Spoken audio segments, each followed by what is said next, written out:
I think it's safe to say, if you'll let me, and it's not too controversial, that Bannerlord has had an ever-growing modding scene. It spans back all the way from Warbands mods with things like Full Invasion, Blood in the West, Clash of Kings, and even things like Floris Expanded. The modding community has been insane, and it's really one of the reasons that Bannerlord even exists, growing the community to levels past the indie game it once was. But as the sequel released into early access of March 2020, modding tools were slow to come out, but still, over this time, talented members of the community, whether it's coders, artists, designers, have come together to create some special things. And I think Eagle Rising is one of those mods that at its current stage is probably the most popular Roman mod for Bannerlord, and maybe even one of the most popular total conversions, full stop. It's a completely refined and beautiful looking mod that takes you into the early days of the Roman Empire as they rise up, conquering everybody in their path. But of course, there's always more. There's always something else. Just when you think the community couldn't do any better, someone else peeks their head over the horizon, a new contender to get the name of definitive Roman mod for Mount and Blade 2 Bannerlord. So without further ado, let's dive straight in. Look at what we can expect from this up and coming powerhouse that is calling itself Burning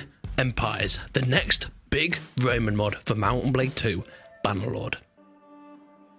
A quick disclaimer, much of the footage that you're going to be seeing in the background will be that Eagle Rising mod, the current big Roman mod for Bannerlord. It kind of feels a bit like blasphemy playing one mod and then talking about the other, but hey, I hope both dev teams see this as a joint praise more than anything. Seriously, please don't hate me. Speaking of Eagle Rising, by the way, it actually gets a bit more exciting, as the Eagle Rising mod that's already out is set earlier than Burning Empires, so there's not going to be much clash between the two in terms of time period. In fact, it's completely the opposite. The teams are somewhat working together, sharing models and assets that can work between both time periods of the Rome-inspired modifications. But back to Burning Empires. Of course, it isn't out at this point in time, and we don't have a proper release date, but what can we expect, at least in the future, for this modification? Well, it has some insane planned features, and perhaps being one of the biggest total conversion mods that we're going to see at the point of release. It's going to have, of course, that large campaign map that's going to be custom made to fit the time period, and of course, well, the real world. It will extend from Britannia to the Caspian Sea, encompassing a large amount of the known world. This is going to give you so much variation when it comes to different battles and campaigns that you can go on, and especially when it comes to the new historical campaign game mode that I'm going to be talking about a little bit later.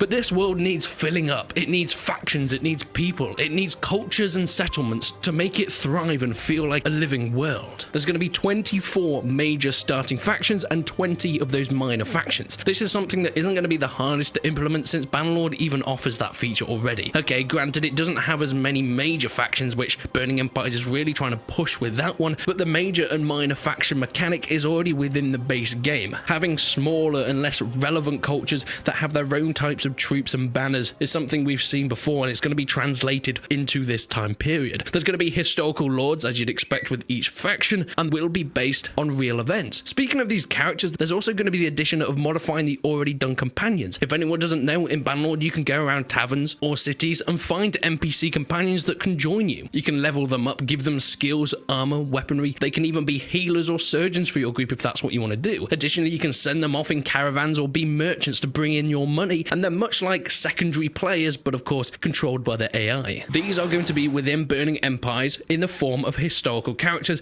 all with their own unique backstories. And I think it goes without saying that every faction that you come across in the world, with every civilization, and of course every person and unique character, all has their own different perks, abilities, and skills that you're going to have to work out and find out throughout your gameplay. Additionally, there's going to be some really exciting new things like a full religion system, giving you the ability to choose what religion you want to follow, and that can affect the way you play the game. And well, we don't know at this point, but I would love to have a missionary system, going and spreading Christianity throughout the world before you're hacked down by some vicious pagans. You know, your average Friday night. But these are things that are great. They're fantastic additions that will be translated well into the time period, but we've seen a lot of this within the native game. What's something new? Well, we're going to get full sea travel within the game. You see, in native in Calradia, there are oceans, but it's not really a massive part of the world, which means that sea travel isn't really used all that much. But of course, if we're going to be focusing around Europe and the Mediterranean, this is going to be something that is paramount in order to travel and expand your empire. Speaking of empires, throughout the world, you're going to have these historical world events, things that happen throughout history that are going to be recreated throughout the Bannerlord mod, that you're going to have to tackle and experience as if you were living at the time. There's going to be full reconstructions of ancient cities and of course wonders of the world. It's going to be historically accurate as possible to what it can be within a game. Of course, things like cities and settlements may have to be condensed somewhat to fit within the Mount and Blade limitations, but this isn't a fantasy mod. Trying to keep it as historically accurate to what it would have been like in this later Roman period is paramount to the development team.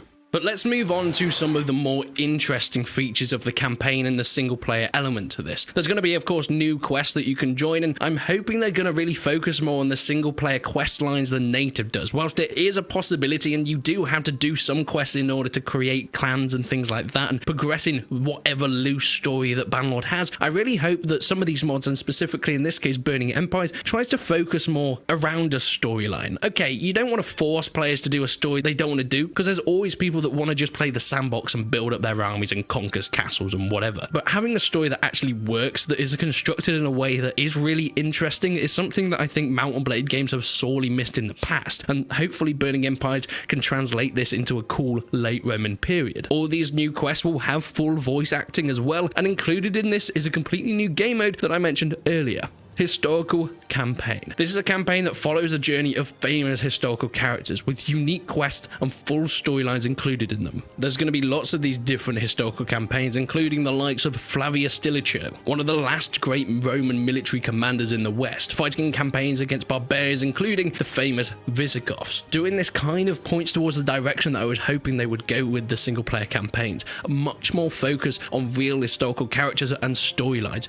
But we get it. There's loads of quests, there's a cool new map, there's loads of factions, but what about some more mental stuff? Well, these are things that have been attempted in Warband mods, and I'm really glad they're being translated over. Of course, you're gonna get all your generic historical weapons, gladiuses, scutums, oval shields, or whatever. You're also gonna have bows, slings, etc. that you're always gonna get in these Roman mods, but one thing that I thought was really cool is full mounts. Now, okay, we get it. There's horses, there's even camels in Bannerlord, but there hasn't been war elephants yet, and I think this is the perfect mod to put that in, and that has been a confirmed feature for Burning Empires. Imagine riding into battle on your noble steed and all of a sudden someone pulls up next to you in a goddamn elephant. Wouldn't that be a sight to see, trampling over barbarians left, right and centre, singing some ancient Latin war chants? You know how it is. I'm sure you've all been there. But it sounds amazing, right? Burning Empires is an incredibly ambitious mod. So when's the mod coming out? Well, as I mentioned, there's no full release date at the moment, and it's kind of releasing in an interesting way. You're not going to get the full mod straight away, which I think is actually good, because making a full mod takes months, if not years. So the team are deciding to release it in stages. First of all, there will be the conflict between the Germanic tribes and the Romans in the north. It's not going to be a full release, a full overhaul, but more of just a faction reskin, a faction replacements. So the Calradians in Bannerlord will be reskinned to Romans, and the Britannians will be reskinned to Germanians. This is going to be the first stage and the first thing that we'll get to see in the game, almost like an early access testing phase of the mod. Of course, later on, we'll get more of the factions being reskinned, we'll get the full custom maps, and we'll get the things that have been promised in these planned features. But doing it in stages means that hopefully we can get it a little bit earlier, it can be tested out, and the community can grow with the development of the mod.